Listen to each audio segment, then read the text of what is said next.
Evangelio según San Juan. En aquel tiempo Jesús se retiró al monte de los Olivos. Al amanecer se presentó de nuevo en el templo y todo el pueblo acudía a él. Entonces se sentó y les enseñaba. Los escribas y los fariseos le trajeron a una mujer sorprendida en adulterio y colocándola en medio le dijeron: Maestro, esta mujer ha sido sorprendida en flagrante adulterio. La ley de Moisés nos manda apedrear a las adúlteras. ¿Tú qué dices? Le preguntaban esto para comprometerlo y poder acusarlo. Pero Jesús, inclinándose, escribía con el dedo en el suelo. Como insistían en preguntarle, se incorporó y les dijo: El que esté sin pecado, que tire la primera piedra. E inclinándose otra vez, siguió escribiendo. Ellos al oírlo se fueron retirando uno a uno, empezando por los más viejos, y quedó solo Jesús con la mujer que permanecía frente a él. Jesús se incorporó y le preguntó: Mujer, ¿dónde están tus acusadores? ¿Ninguno te ha condenado? Ella le contestó: Ninguno, Señor. Jesús le dijo: Tampoco yo te condeno. Vete y en adelante no peques más. Palabra del Señor. Gloria a ti, Señor Jesús. Da asiento. Mis queridos hermanos en Cristo nuestro Salvador, nos encontramos ya en el quinto domingo del tiempo de Cuaresma. La próxima semana ya tenemos el Domingo de Ramos. Es un tiempo en el que hemos seguido a Jesucristo en el desierto. Y estas dos últimas semanas, los evangelios que la liturgia nos ha ofrecido son evangelios de misericordia, donde podemos apreciar la misericordia, la gran obra que Dios va a hacer en la redención, en la pasión, muerte y resurrección, es la obra de la misericordia, que consiste en levantar al caído, en que aquel que se encontraba en miseria, abatido, caído, enfermo y postrado, de repente ahora va a ser levantado por la mano del Señor. La naturaleza humana que se encontraba sumida en el pecado, todos, como dice Santo Tomás, estábamos en la masa de pecado. De repente ahora Cristo, con su misericordia, al ser exaltado en la cruz, nos levanta, nos redime, nos quita los pecados. Entonces, los evangelios de estos dos últimos domingos nos quieren llevar a esto, a la consideración de la gran misericordia de Dios. Entonces va mostrando aspectos de la misericordia, aspectos concretos como por ejemplo el aspecto de la delicadeza del trato de Dios con el pecador, primero que se ve en el caso del padre del hijo pródigo y ahora en las frases y en la actitud de Jesucristo frente a la mujer pecadora. Aspectos que nos muestran que la misericordia es principalmente perdón. Acercarse al que se encuentra en miseria es acercarse también al perdón. Nosotros nos encontrábamos en la más grande de las miserias, que era la miseria del pecado, y Cristo nos levanta. Entonces, estos evangelios nos llevan a considerar la misericordia de Dios, la obra de la redención, pero en la práctica nos quieren llevar al sacramento de la confesión. La Iglesia quiere que vayamos al sacramento de la confesión. Entonces, esto es importante, no lo podemos eludir, no podemos escamotear el Evangelio y lo que el tiempo litúrgico nos pide. Recuerden además que una vez al año es precepto de la Iglesia, o sea, es obligación bajo pecado que nosotros al menos nos confesemos una vez al año. O sea, un cristiano fervoroso, devoto, que quiere estar siempre en presencia de Dios, se confiesa frecuentemente. Pero inclusive para el cristiano que no vive pues todo ese fervor cristiano y entonces solamente vive corrido por la vaina, la Iglesia dice, pues no importa, al menos una vez al año tienes que confesarte, al menos una vez al año. Entonces la Iglesia con estos evangelios nos está preparando para que nos confesemos, para que hagamos una buena confesión, para que entremos al sacramento de la misericordia.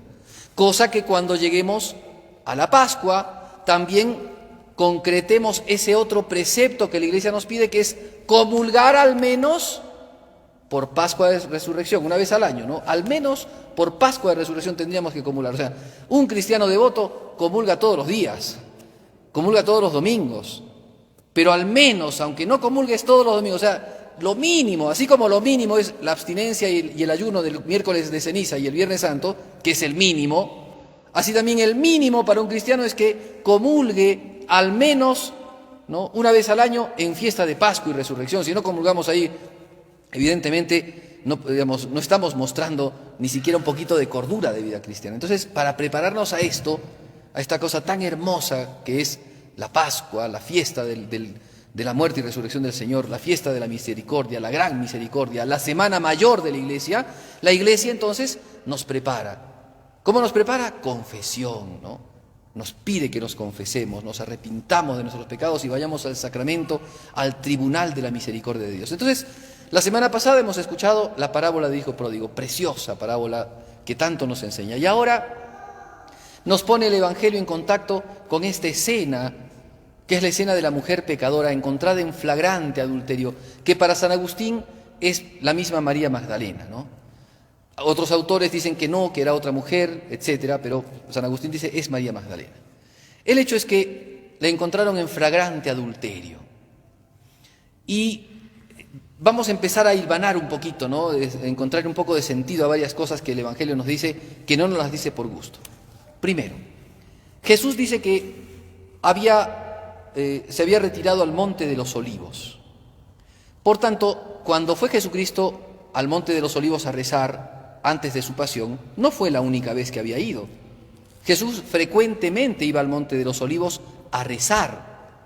Rezaba en el Monte de los Olivos. Pero además le quedaba de paso, porque recuerden que Jesucristo siempre se quedaba, cuando iba a Jerusalén, se quedaba en un pueblito cercano a Jerusalén que se llama Betania. ¿Se acuerdan el término, el nombre Betania? Les tiene que sonar, si han leído un poquito la Biblia. Betania es el lugar de donde eran María, Marta y Lázaro. Betania era el lugar donde vivía Simón el leproso, que era fariseo y que invitó a Jesucristo a quedarse a comer una vez.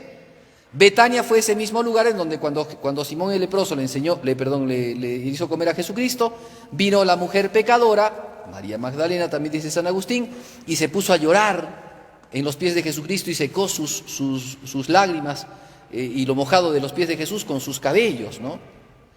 Betania también es el lugar donde María Magdalena derramó el perfume de bálsamo en los pies de Jesús y en la cabeza de Jesús, y en donde el mafioso Judas, que siempre le ponía precio a todo, puso el precio al perfume de nardo, diciendo, esto se podría haber vendido por 300 denarios, ¿no?, y dárselo a los pobres. Y Jesús ahí les dice, ante su hipocresía, a los pobres los tendréis siempre. Él era ladrón, dice San Juan, ¿no? A los pobres los tendréis siempre, a mí no.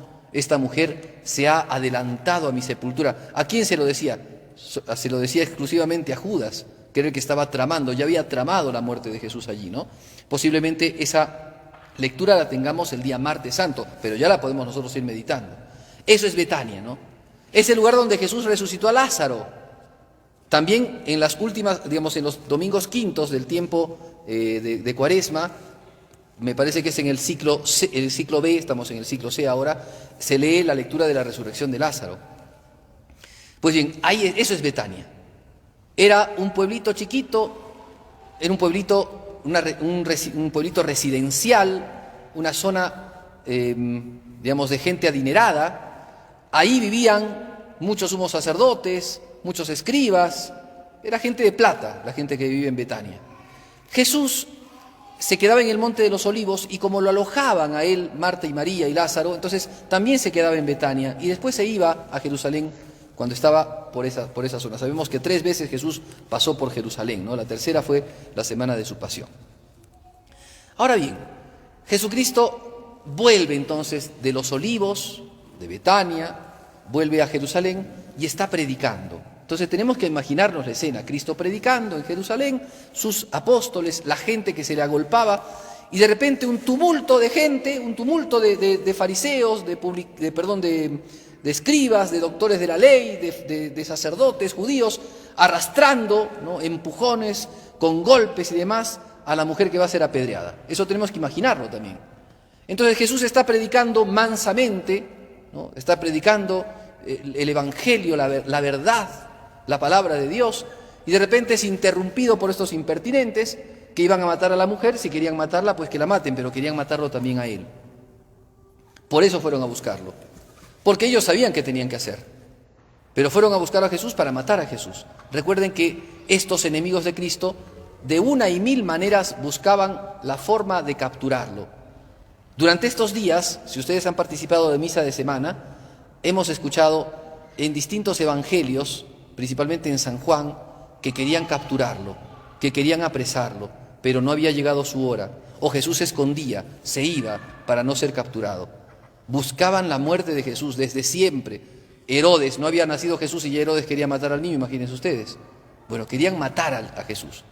Buscaban la manera, una y otra. De mil modos, poniéndole mil trampas. Uno le preguntó: maestro, sabemos que vienes de parte de Dios. Miren cómo es, ¿no? Los aduladores, esos que doran la píldora, así se dice también.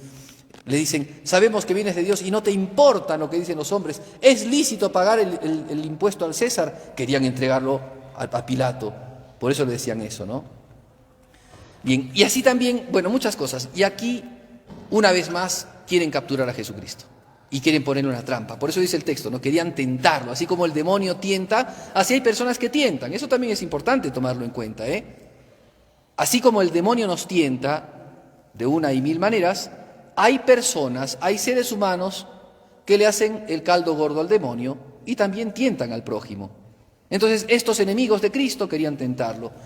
Entonces, ¿qué cosa hacen? Le ponen un argumento de presión. Le llevan a la mujer, hay que matarla porque Moisés dice que hay que matarla. Porque en la ley de Moisés, que es la que seguían ellos, recuerden que no era solamente como para nosotros mandamientos, el decálogo, sino las 360 y tantas leyes que tenía Moisés, y era además como la constitución de los judíos. Ellos seguían esa ley, era ley secular también, no solamente era la ley divina, sino la ley del pueblo judío. Y los que eran adúlteros tenían que morir a pedradas, era la sentencia. O sea, quien era encontrado en flagrante adulterio, quien cometía pecado de adulterio, tenía que morir. Y morir a pedradas. Se nos caerían los cerros acá nosotros con la cantidad de pecados de adulterio que hay por nuestras ciudades, ¿no? Bueno, entonces, ¿qué sucede? Llevan a esta mujer ante Jesucristo, ha sido encontrada en adulterio. Moisés dice esto, ¿qué dices tú? Claro, si han leído el Evangelio de San Juan, se dan cuenta que Jesucristo dice: hay alguien que los va a acusar a ustedes, a los fariseos. Ese es Moisés. O sea, yo no los voy a acusar ante el Padre. Quien nos va a acusar es Moisés, en quien ustedes creen. Porque Moisés creía en mí, pero ustedes no. Entonces ya se había puesto por encima de Moisés. También habían hablado de Abraham. Todavía no has visto a Abraham, todavía no tienes 50 años y ya has visto a Abraham. Tradiciones de los judíos no lo voy a explicar. Jesucristo dice: antes que Abraham sea, yo ya estoy. Y cuando Abraham me vio, saltó de alegría. Peor todavía, querían apedrearlo. Era más que Abraham, era más que Moisés. Y entonces ahora van donde Jesús. Moisés dice esto, ¿qué dices tú? Si Jesús decía apedrearla porque Moisés dice que hay que apedrearla, entonces le iban a apedrear, no iba a morir Jesucristo, pero toda la predicación de Cristo, todo lo que Jesús vino a traer, el amor al prójimo, el perdón de los pecados, el estar cercano al pecador para que se arrepienta. Cuando Jesús va a comer a la casa de Mateo, cuando va a la casa de Zaqueo y ellos se rasgaban las vestiduras: este es un comilón y borracho, amigo de adúlteros, amigo de prostitutas y publicanos. Y Jesús dijo: no he venido a traer salud a los sanos, sino a los enfermos. Id a aprender misericordia quiero y no sacrificios. O sea, era esa controversia continua con Jesús. Los hijos de la ley a rajatabla, de los que se creen santos y píos, y Jesús que había venido a librar a los pecadores de las faltas cometidas. Entonces estaba eso. Esa era la situación concreta que vivía Jesucristo aquí. Si él decía: ténganle compasión a esta pobre mujer, lo que hacían era agarrarlo también a Jesús y llevarlo a apedrear, con el fundamento de que se ha opuesto a la ley de Moisés. Eso era lo que buscaban de él. Y entonces Jesús, esto hay que imaginarlo, ¿no? San Ignacio de Loyola ayuda muchísimo a los cristianos a aprender a rezar, porque siempre dice: cuando vayas a rezar oraciones, contemplaciones, meditaciones, haz la composición del lugar. Dice él: será entonces mirando el lugar en donde estamos. Entonces hay que imaginarse Jerusalén, Jesús predicando, los fariseos que vienen, que la llevan a esta mujer, como digo, apaleándola, llena de vergüenza esta mujer también, bueno, y ya vamos a hablar un poco después de eso. Y Cristo entonces, que los mira y no les contesta, les hizo la jugada del indiferente, los vio y se puso a escribir. Miren, en la Biblia, sepan ustedes que la Biblia no fue escrita por Jesucristo, cuidado, vamos a tener que decir con pinzas esta frase. Cristo no utilizó sus manos para escribir la palabra de Dios. Cristo predicó la palabra de Dios. En su humanidad, Él no escribió ningún texto de la Biblia, Él lo habló. Los apóstoles y algunos discípulos apóstoles son los que escribieron la Biblia. Por eso es que la primera predicación, y esto es un paréntesis, la primera comunicación de la revelación no es escrita, es verbal. Y a eso se le llama la tradición de la Iglesia. La tradición, que es lo que se mantiene, lo firme. Pasarán los siglos y las edades, pero la tradición se mantiene porque no es algo humano. La tradición no es una costumbre, como por ejemplo la costumbre de tocar la campanita cuando levantan el Santísimo. Eso no es tradición, eso es una costumbre, o al menos no es la tradición de la Iglesia. La tradición de la Iglesia es la comunicación viva del Evangelio que hizo Jesucristo a los apóstoles y de los apóstoles a la Iglesia. Esa es la tradición. Entonces, Jesucristo no escribió la Biblia. Sí, la Biblia es la palabra de Dios y Jesús es la palabra de Dios. Entonces, por eso decía agarrar con pinzas lo que dije. Pero la única vez que encontramos en el Evangelio que Jesús escribió es en este momento. Esto ha dado a los autores sagrados, San Jerónimo, San Agustín, San Juan Crisóstomo, etcétera, etcétera, a imaginarse qué estaba escribiendo o a imaginarse por qué Jesús estaba escribiendo. Entonces yo voy a mencionar algunas citas. San Agustín dice, escribía Jesús en la tierra para hacernos acordar de que esa ley con la cual querían matar a esa mujer, esa era la ley de Dios, y Él había escrito. Y es el mismo Dios misericordioso el que había escrito esa ley. San Jerónimo decía, escribí en el suelo. ¿Y qué escribí en el suelo? Amarás a tu prójimo como a ti mismo. San Juan Crisóstomo dice, escribí en el suelo. ¿Y por qué escribí en el suelo? Para mostrar, porque primero Cristo, aunque es un ataque frontal contra Él, y en eso cuánto debemos de aprender, ¿no? Hay gente que nos busca la boca para que nos enojemos, para que vociferemos, les aseguro, tal vez sin quererlo o a veces queriéndolo, nos buscan la boca para que faltemos a la caridad, para que... Está el diablo presente ahí, por supuesto, ¿no? ¿Qué hace Jesús? No les contesta mal. Podría Jesús, de hecho en alguna oportunidad dijo alguna ironía a Jesucristo, pero Él no contesta, no agrede. Jesucristo sencillamente se pone a escribir. Y ese escrito significa... no les da importancia a las maledicencias, a las incoherencias, a las confabulaciones, a las amenazas. No les hace caso. Se pone a escribir. O sea, y eso es tan importante para nuestra vida, ¿no? Nos enseña a pasar por encima, a volar por encima de aquellos que están tramando cosas siniestras. Pienso que, bueno, se puede hablar muchas cosas de esto, yo no me quiero detener porque hay mucho más por decir aquí. Entonces, eso es lo que hace Jesucristo, eso dice San Juan Crisóstomo, ¿no? Entonces, tenemos que ver aquí esta mirada de Cristo, primero de gran compasión por la mujer y también de gran compasión por estos hombres. Porque les aseguro que acá hubo un milagro, no solamente porque perdonó a la mujer, sino porque estos hombres que se creían limpios, que se creían puros, que se creían santos, los fariseos, ¿no? Estos doctores de la ley, que no tenían pecado, que tenían la autoridad para apedrear porque ellos no tenían pecado, de repente se fueron desde los más viejos hasta los más jóvenes. ¿Qué quiere decir eso? Reconocían que tenían pecados. El que esté libre de pecado, que tire la primera piedra. Miren esa frase de Jesús. No es acusatoria, no está diciéndoles ustedes, malvados pecadores, quieren apedrearla. No les dice eso.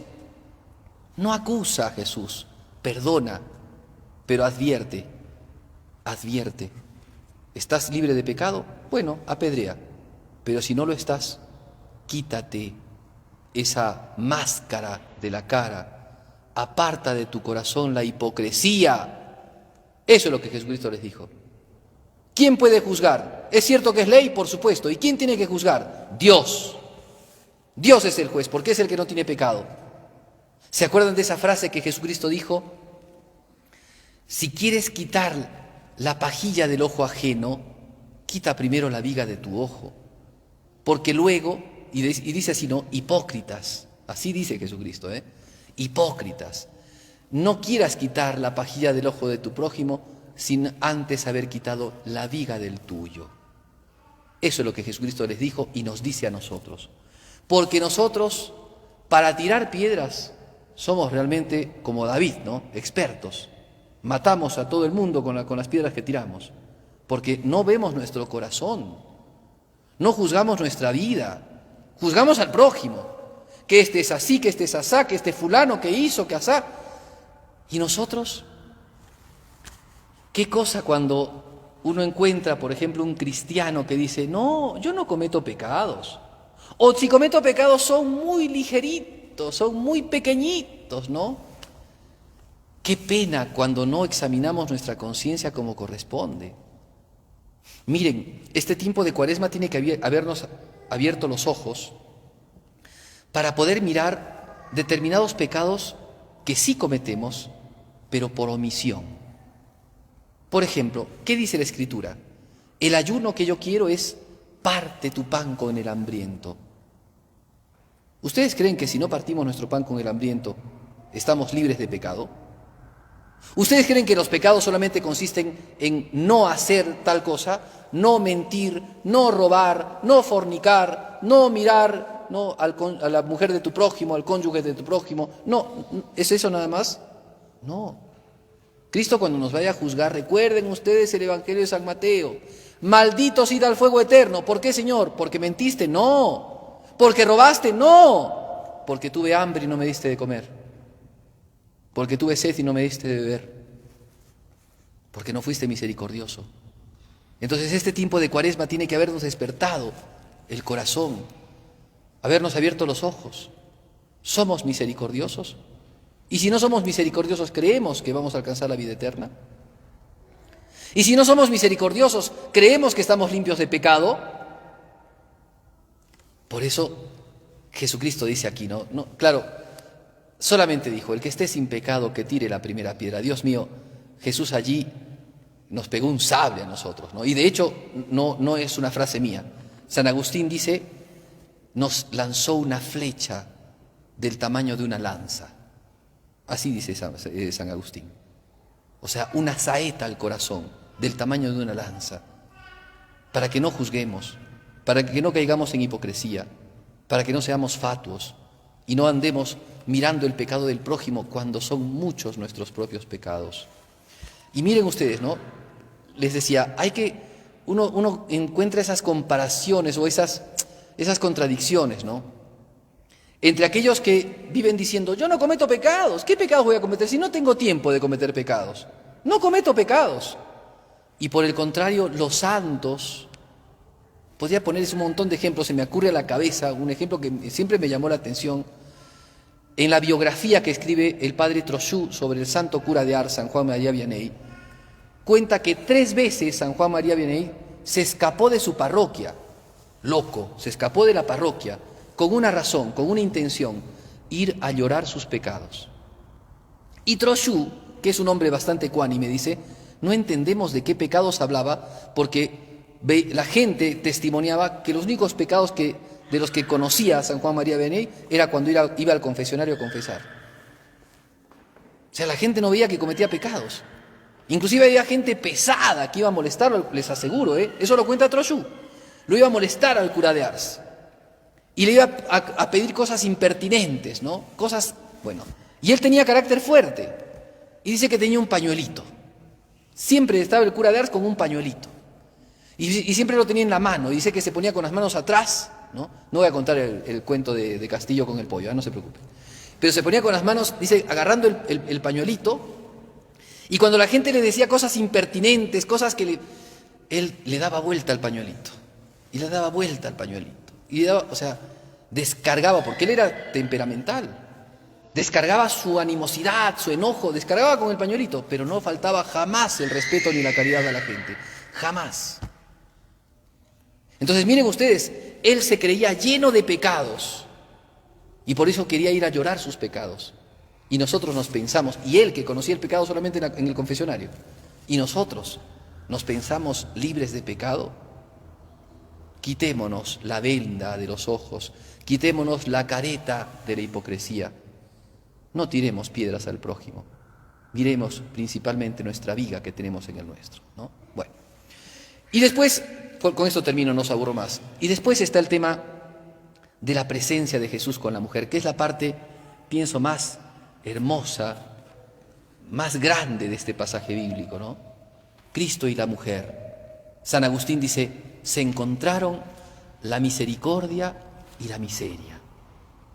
Y Cristo que vino a este mundo no a castigar, o sea, no a condenar, sino a perdonar, porque su primera venida es así, la segunda será distinta. La segunda es a juzgar. Por eso decimos en el credo que vamos a rezar enseguidita. Y vendrá a juzgar a vivos y muertos, ¿ok? Pero la primera vino a perdonar. Ve a esa mujer llena de pecados, llena de vergüenza. Imagínense ustedes encontrada en flagrante adulterio. Los pecados de impureza son tal vez los pecados más vergonzosos, para aquel que todavía tiene vergüenza, por supuesto, ¿no? Son los más vergonzosos. Entonces ir cargando, ¿no? Con la, digamos, con el cliché, con el rótulo, fiel, adúltera. Iban llevándola a esta mujer por las calles de Jerusalén, ante la vista de todo el mundo y sin tapabocas, ¿no? Todos veían a la mujer pecadora, a la que es más que solamente un hombre, es Dios mismo. La contempla con ojos de misericordia y lejos de condenarla, el único que la podía condenar, le dice, ¿se han ido tus acusadores? Yo tampoco te condeno. Qué hermoso esto para que se grabe en nuestro corazón. Cuando vayamos al confesionario, recordar que vamos al trono de la misericordia e ir con inmensa confianza al Señor, que con sus ojos de gran amor nos dice también a nosotros, realizar en este tiempo de Cuaresma, las hagamos con sinceridad, con humildad, sin hipocresías, con verdadero arrepentimiento, con verdadero dolor del pecado, con verdadero propósito de enmienda, de no querer nunca más volver a ofender a Dios, y con la confianza a perdonar, está delante nuestro y que nos va a perdonar siempre. Pidamos estas gracias al Inmaculado Corazón de María.